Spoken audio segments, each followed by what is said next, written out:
I want to know about how neoliberal conservation has risen so rapidly. So I've structured my research around these questions. What are the reasons PES has been accepted in Costa Rica, and what effect has this had on its rate of expansion? I have two sets of research questions that explore this problem. The first is designed to grasp how PES was conceived historically, and the second explores the factors that might be contributing to the acceptance of PES. In the first set, I ask things such as, how was the payment scheme understood when it was first proposed? Was it seen as neoliberal in the beginning? How has the concept changed over time? Did it become more neoliberal? What organizations or individuals were behind the creation of this idea, and whose interests did they serve? What was the political process through which this scheme was put in place? Did it involve broad participation, or was it an effort of influential, well-connected people? To get at this first set of questions, I'll be considering a wide range of textual materials.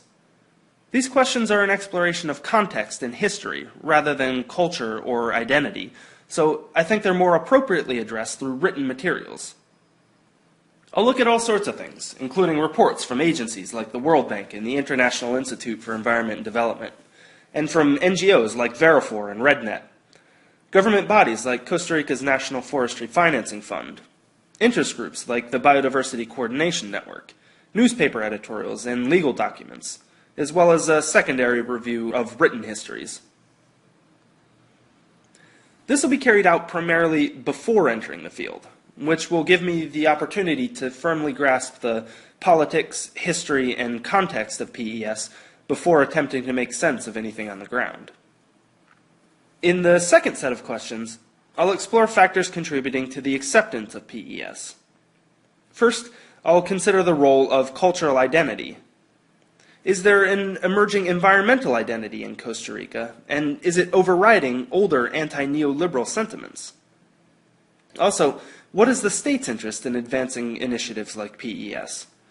What are the political advantages of being seen as an international pioneer in conservation?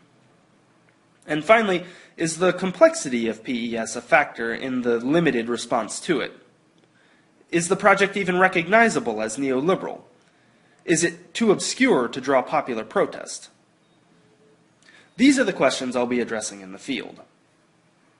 My approach to them will be largely ethnographic. This comes from a belief that informed perspective on questions of culture and identity is derived from lived experience, that understanding why people make the decisions they do can best be achieved by immersion in their culture. Living these experiences, of course, is a somewhat haphazard way of collecting information. Without more structure, it would require a lifetime of exposure to gather adequate information. Therefore, to maximize exposure, I'll utilize targeted interviews and active observation techniques. Interviews will be arranged as opportunities present themselves. As my interest is in the common acceptance of the payment scheme, interviews with regular people are perhaps more important than those with informed individuals. I will, however, seek a broad sampling of social groups.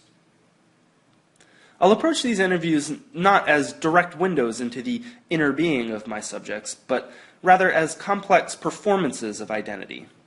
Interviewees actively construct the information they divulge, putting forward a crafted message of what they choose to represent. I don't interpret this as somehow concealing the reality of the situation, but rather as an important process of articulating identity.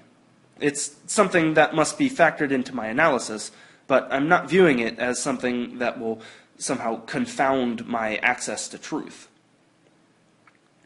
To bring additional clarity to this issue of interpreting self-representation in interviews, I'll supplement the technique with observations of behavior.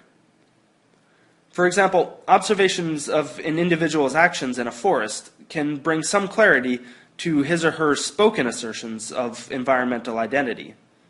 Just how the individual sees or does not see him or herself as an environmentalist can be made more clear by looking at the things they do in those settings. Okay, so that's my overall research project. Tying all of this together is a central concern with the global spread of neoliberal conservation.